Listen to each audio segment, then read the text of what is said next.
Welcome back to the deep dive, where we take the source material and extract the actionable insights you need to get ahead. And today, we are undertaking a massive overhaul. We really are. We're diving into the definitive blueprint for drastic financial transformation. And this whole deep dive is rooted in the philosophy of Gerry Robert. A man who, and this isn't an exaggeration, quite literally wrote the manual on achieving the quantum leap from poverty to wealth. That background is so important. I mean, this isn't someone who was born into money. He grew up in the projects on welfare. And then engineered a life where he earned over $1 million in a single year. So our mission today is pretty clear.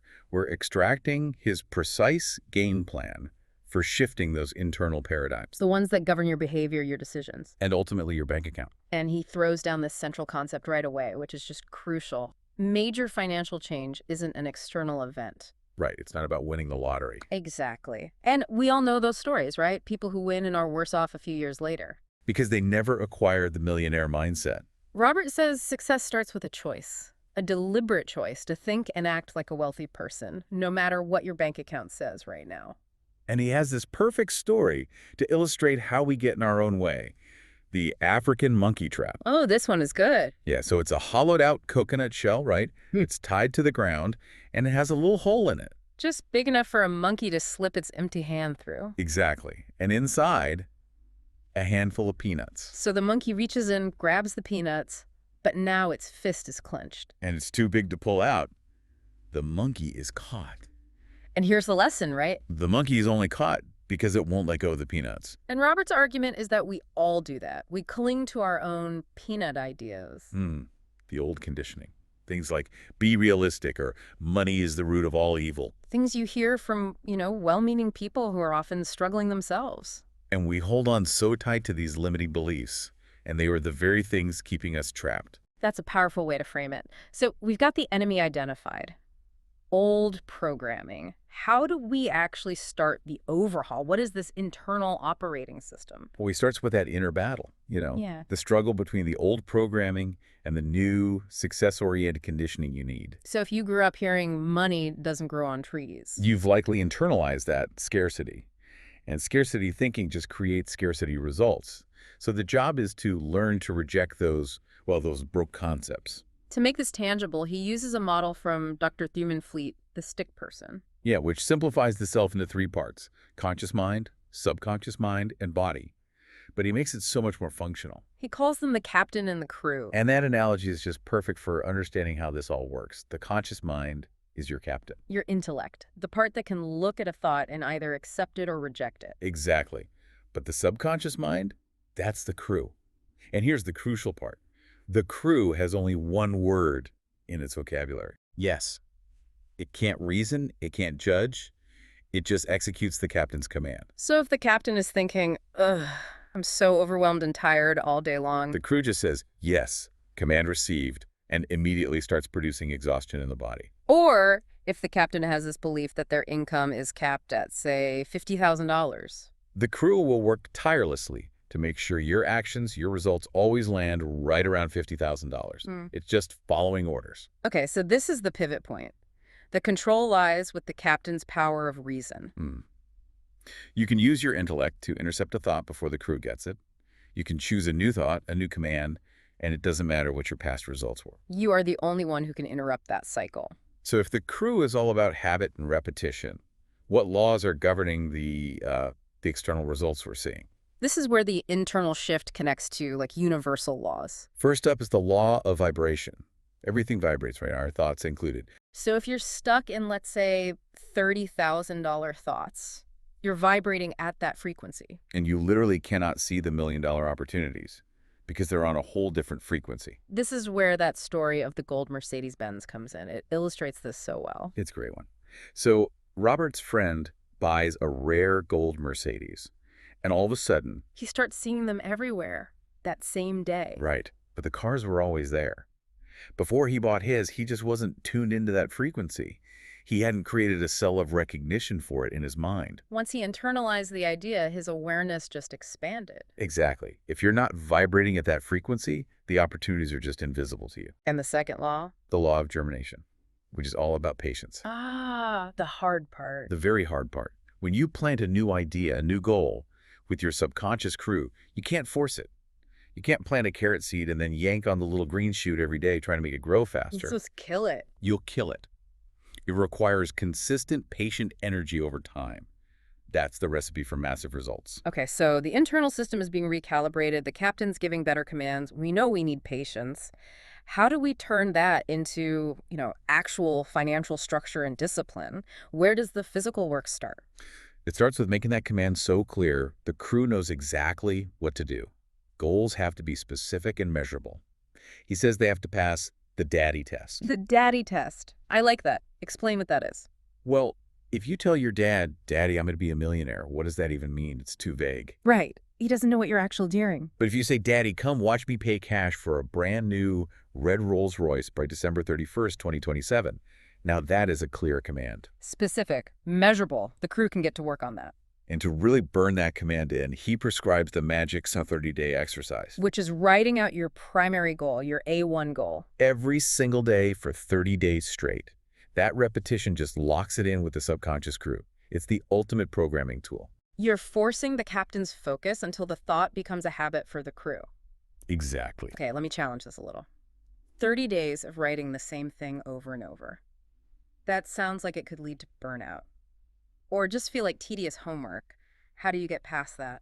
And that's a really fair point. Yeah. But what the source material would say is that the tediousness is the barrier. That feeling is the old programming fighting back. So you had to push through it. You have to. Pushing through is what moves the idea from being just a wish in your conscious mind to an executable command in your subconscious.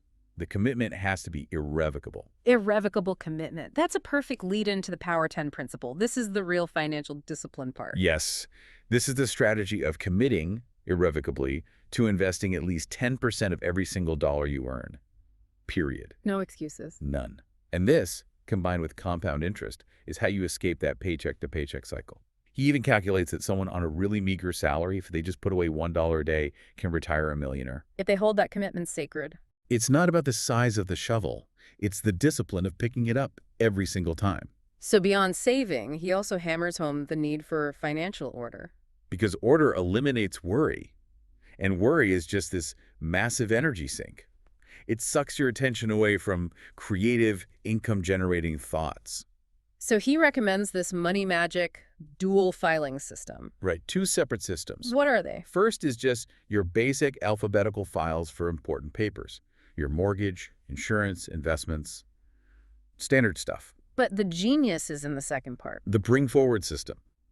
This uses 17 folders, 12 for the months, 4 for the weeks, and one that's just labeled next year. And the point of this is to free up your mental RAM, basically. 100%. If you have a report due on September 15th, you file it in the September folder today. Then, on September 1st, you pull that whole folder and sort its contents into the weekly folders. So you stop worrying about it. You trust the system to bring it to your attention when you need it. It's a failsafe. It's designed to optimize the captain's focus on what matters now. That structure really does buy you mental space. Okay, last piece on this section.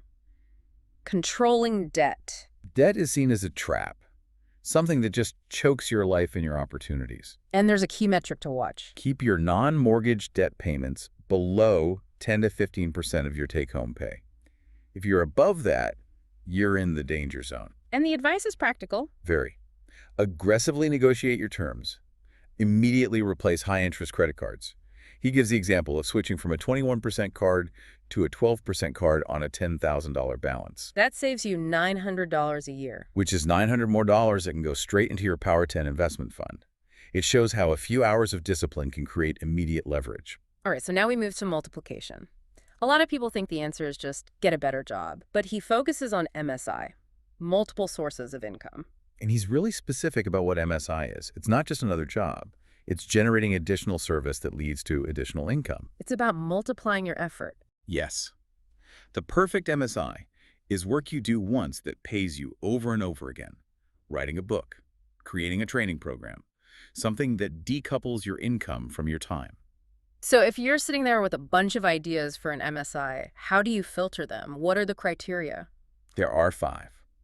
The idea needs to be low risk, Low time investment, low management, and low capitalization. Okay, that makes sense. But here's the kicker.